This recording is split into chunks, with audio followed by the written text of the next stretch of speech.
waaqayyo yaabawame agala kana qabe kan jiru yaabawame mandara kana qabe kan jiru yaabawame yaadina ko jedhame sarranne jedhame mataa kendari tuma jedhame ina ke matarra ejjata galgala kaname waaqayyo matarra si ejjachiisa jedhame waaqayyo matarra si deemsisa jedhame matarra deemsise achumaan qabaniitu isaan kun gara siyaasaatti jijjiiraniitu isaan kun biyya keenya raasuu isaan kun akkana godhu isaan kun maal hojjechaatii jiru jedhanii Phaawulosiif Siilaas maqaa balleessani. Hallelujah. Balbalichi numa baname. Hallelujah. Manni hidhaa suni numa baname jedhame. Balballi cufame suni numa baname jedhame. Yeroo eegduun hin agarre balbala banamaa argeetu finyoo fudhateeti of ajjeesuudhaaf kaatee gara of ajjeesuutti tarkaanfii yeroo fudhatu keessatti namni Waaqaa nama eegdi namni Waaqaa hafuura Waaqayyootiin geggeeffamti waan ta'eef naannuma sana jiru yeroo sana isaan nuti asuma jirra homaa ofii godhin tarkaanfii ofirratti fudhatiin nuti asuma jirra jira be'anii asan jira jedhime gootti amantii ani asan jira jedhime hallelujah Waaqayyo galgala kana si geggeessa ani asan jira jedhime hallelujah akkamitti akka laalu namni ani beeku malee ani amma otoon diina akkasumatti kallattiidhaan ijaan kanan argan ta'e asan jira yaadiina koon jedhan natti bakka hallelujah asan jira jedhime hallelujah Waaqayyo si jidduu jira asan jira jedhime hallelujah asirra nuti lubbuu kee irratti maal hin godhini tarkaanfiin fudhatiin ittiin jiran hallelujah fayyuudhaaf malla wayya jedhee miila isaanii jalatti kufe namichi mana hidhaa keessa yommuu isaan baane namichi arguu isaaniitti silaa maal gara hin ajjeesu namicha sana silaa eegi jedhaniitti kennaniiru waan ta'eef hin ajjeesu waan ta'eef yeroo isaan argu hin gammade hallelujah maqaa Yesuus Kiristoosiin galgala kana humni gammachuu siif haa dabalamu humni gammachuu siif haa dabalamu hafuurri gaddaa galgala kana rukutameera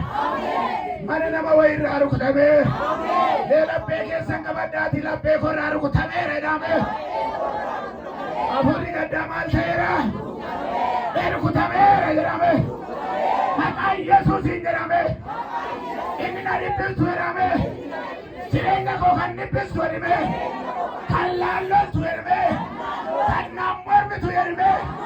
galgala kana miila koo jalatti gadi si dabarseera jedhame ittimtaniittu hallelujah inni kee eessa jira hallelujah inni keessatti darbeera hafuurri hamaan eessatti darbeera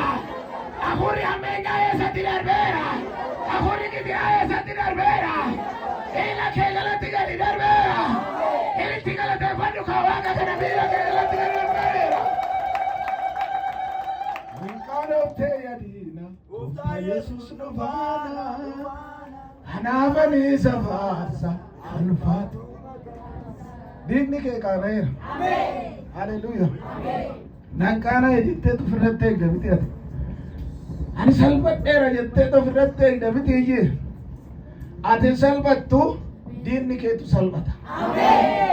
kan ittiin morminu addunyaa kanarratti yookaan lafa kanarratti mana keessa jirru keessatti kan ittiin morminu yoo jiraate hafuura hamaa tokkicha diina keenya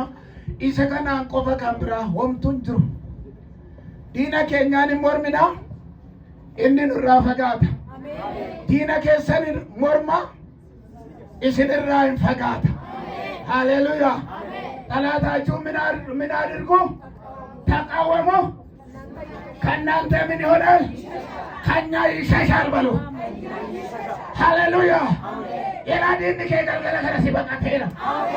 ሲበቃቴራ እንደያበ ሃሌሉያ ሲበቃቴራ እንደያበ ካሌ ሰደርባ ሲሮ ዋቱረምት galgala kana kaasee ሲበቃቴ አፉሪ waaqayyootu tirufeera ሃሌሉያ ይትሩፈጋ ኢየሱስ አሜን ይትሩፈጋ አሜን ማዩዳ ማልቆቹቱና አመላ